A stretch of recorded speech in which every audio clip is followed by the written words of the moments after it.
নমস্কার বন্ধুরা, শুভ দুপুর। আপনারা সবাই কেমন আছেন? আমি তো খুব ভালো আছি। আজকে আমি নিয়ে এসেছি ঝিঙে ডাঁটা দেশি রুই মাছের পাতলা ঝোল,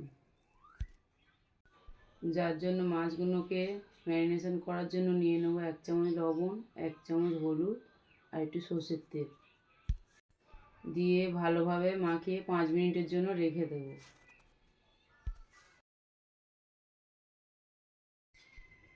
এখানে আমি নিয়েছি 4টে ঝিঙে, 4টে ডাঁটা আর একটা আলু।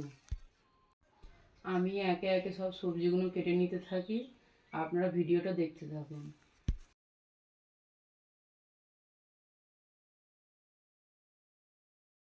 আমি সব সবজি কেটে নিয়েছি, চলুন দেখা হচ্ছে রান্নাঘরে।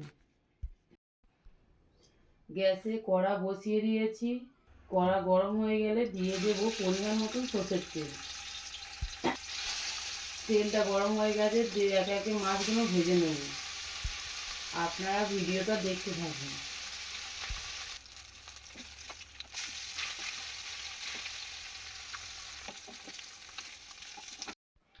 আমি আজকে মাছটা খুব কড়া করে ভাজিনি, একটু হালকা করে ভেজে নিয়েছি। বাকি মাছগুলো এইভাবেই ভেজে নেব।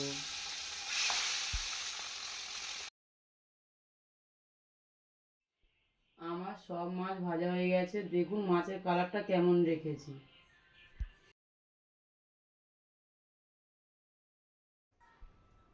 মাছ ভাজার তেলেই দিয়ে দেব 1 চামচ 5 ফোড়ন আর গোটা 3 কাঁচা লঙ্কা।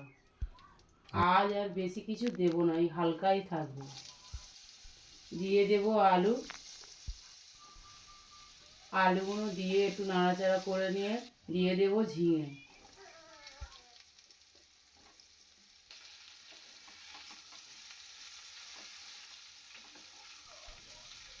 ঝিঙে আর আলুটা একটু নাড়াচাড়া করে নিয়ে দিয়ে দেব 1 চামচ লবণ আর একটু হলুদ গুঁড়ো।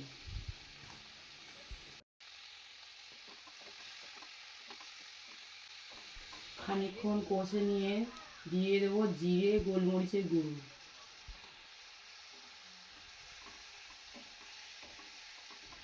দিয়ে কিছুক্ষণ নেড়ে চেড়ে নিয়ে পরিমাণ মতন জল দিয়ে দেবো।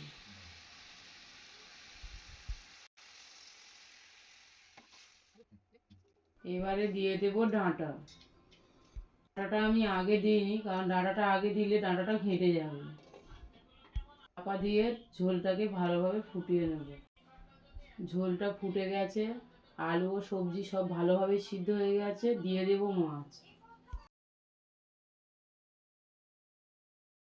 মাছগুলো দিয়ে ঝোলটা আবার কিছুক্ষণ ফুটিয়ে নেব আমি। এই গরমের সময় পাতলা ঝোলটা খুব ভালো লাগে খেতে।